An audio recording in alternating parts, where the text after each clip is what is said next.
और तभी घर के सारे लोग छत पर चले जाते हैं और देखते हैं कि लैपटॉप, टैब और फोन धूप में गीले होकर सूखा हुआ है। ओह नो, ये क्या कर दिया मेरी ये गवार भाभी ने। हे भगवान, ये माँ आपने क्या किया। आप सोच समझकर मेरे भाइयों को शादी क्यों नहीं करवाई। अगर पढ़ी लिखी लड़कियां होती तो ऐसा कभी नहीं होता।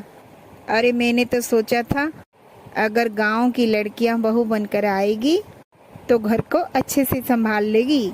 मुझे क्या पता ये दोनों इतनी गंवार निकलेंगे।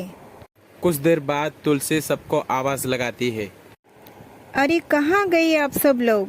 जल्दी से डाइनिंग के पास सब लोग आ जाइए, नहीं तो नाश्ता ठंडा हो जाएगा। खैर छोड़ो, जो हुआ उसे तो बदल नहीं सकते हैं ना। अभी हमें लैपटॉप, टैब और फ़ोन ऑर्डर करना चाहिए। फिलहाल तो मुझे बहुत ज़ोरों की भूख लगी है और मैं तो चलता हूँ नाश्ता करने। और उसके बाद घर के सारे लोग नाश्ता करने लगते हैं और इसी समय शकुंतला का पति प्रमोद वहाँ पर आता है और अपनी बहुओं से कहता है, अरे बहू, मेरे पास नाश्ता करने का बिल्कुल भी समय नहीं है, इसीलिए मेरे लिए लंच पैक कर दो, मैं ऑफिस में खा लूँगा। ठीक है पिताजी, मैं अभी के अभी आपके लिए लंच पैक कर देती हूँ। और उसके बाद प्रमोद अपनी फाइल और टिफिन बॉक्स को लेकर ऑफिस चला जाता है। और ऑफिस जाने के बाद प्रमोद जब लंच पर खाना खाता है तो इसी समय उसका नज़र खाने का पेपर के ऊपर पड़ता है जिसके सभी पन्ने उसके फाइल के लगे हुए हैं। अरे ये क्या, ये पन्ने तो कुछ जाने पहचाने लगे रहे हैं।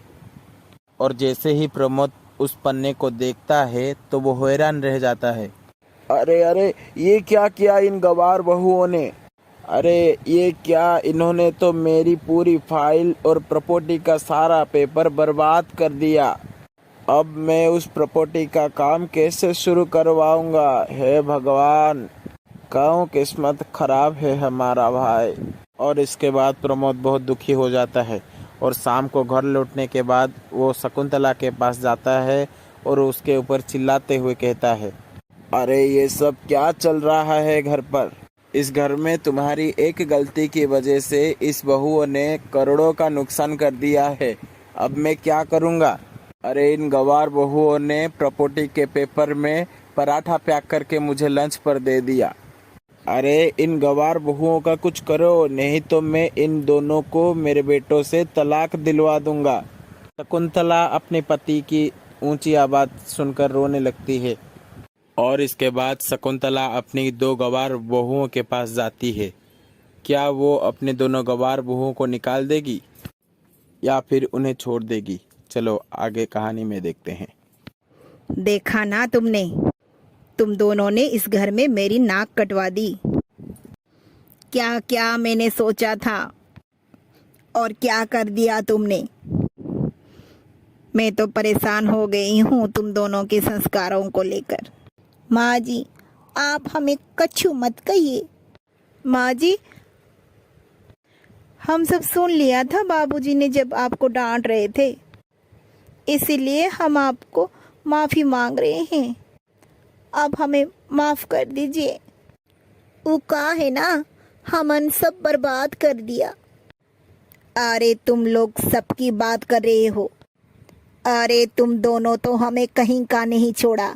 बाबूजी, तुम्हारे पति, तुम्हारे ननद, सारे लोगों की तुमने तो करोड़ों का नुकसान कर दिया, करोड़ों का नुकसान। शकुंतला की बात सुनते ही तुलसी और लिसा दोनों बहनें रोने लगते हैं और जिसके चलते शकुंतला को अपनी दोनों बहुओं के ऊपर दया आ जाता है और वो उन दोनों से कहती है, आज के बाद तुम दोनों मुझे बिना पूछे कोई भी काम नहीं करोगे और अब से मैं तुम दोनों को नई मॉडर्न का तौर तरीके सिखाऊंगी। ये क्या कहो थे माँ जी। अरे बाबूजी ने तो हमको घर से निकालने के लिए कहकर गए थे। माँ जी, कृपया हम दोनों बहनों को इस घर से मत निकालिएगा। हमारी माँ बाप की इज्जत मिट्टी में मिल जाएगी। अरे तुम दोनों को कोई नहीं निकाल रहा है, बस आज से तुम दोनों को वही सीखना है जो मैं तुम्हें सिखाऊंगी। और उसके बाद शकुंतला अपने नुकसानों को छोड़कर अपने दोनों गंवार बहुओं को नई तरीके सिखाती है और उसके बाद वो लोग खुशी खुशी रहने लगते हैं।